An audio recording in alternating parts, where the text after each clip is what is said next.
Have you? David Sereda. What websites again? VoiceEntertainment.net. Yeah. So have you ever heard of Burning Man? Oh, of course. You've heard of it, but you've never been? But I've never been burned. Oh my gosh. You've never been burned. Wow, you've been burned here. Well, I've been burned, but I have never been to the Burning Man. Wow. And so, we're reconvened like in 298 days, 36 hours or something. And you should come. Not maybe this time, but plan like years in advance. Well, if I can build a flying saucer, I will. Oh yeah, dude. And talk to Gary Voss, because he's taken over. He's doing an unmanned aerial flying saucer at Burning Man.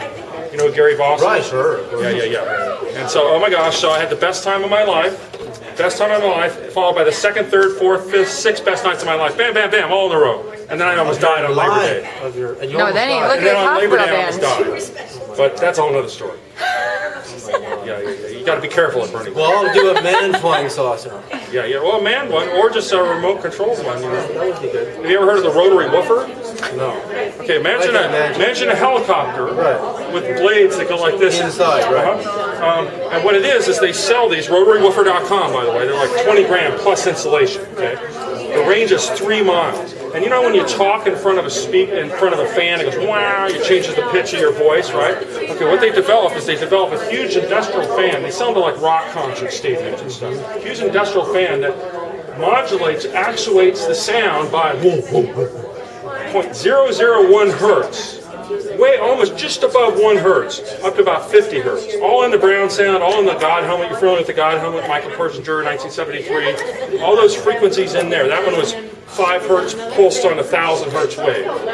And they were basically stimulating the pineal gland, causing people to have hallucinations. 20% of the people that put it on reported having a conversation with God or Jesus. And they sat there and talked to him for 15 to 20 minutes, took the helmet off, and then they disappeared. And it's all, once again, trying to get massaging the pineal gland with these electromagnetic radiation. So my goal at Burning Man is to set one of these up using rotating speakers, rotary sound. And with a fan, you can use rotary sound for evaporative cooling. So it'll be the air-conditioned rotary sound thing. The range on these 0.001 hertz waves, 3 miles. So it's like, and it's that stuff that you feel. Like what broke my kneecap. And so I'll show you my knee injury.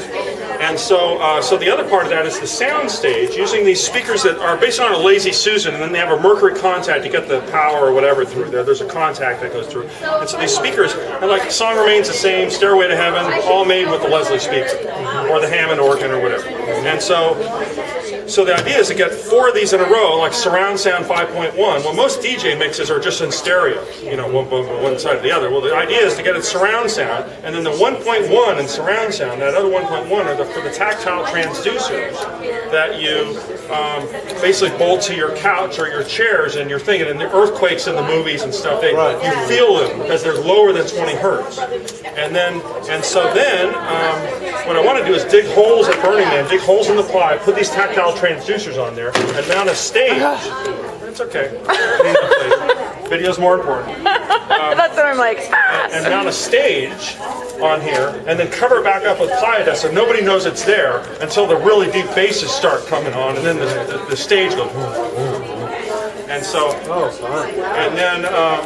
and so this is all so I invented all this at Burning Man, and then it turns out some guy named Donald Leslie invented it 80 years ago and already patented it and everything. Tried to sell it for Hammond, for decades, and Hammond never wanted to buy it. Eventually, he just gave it to Hammond, and they used it in all the Hammond organs. And once again, they sold special speakers in Arizona.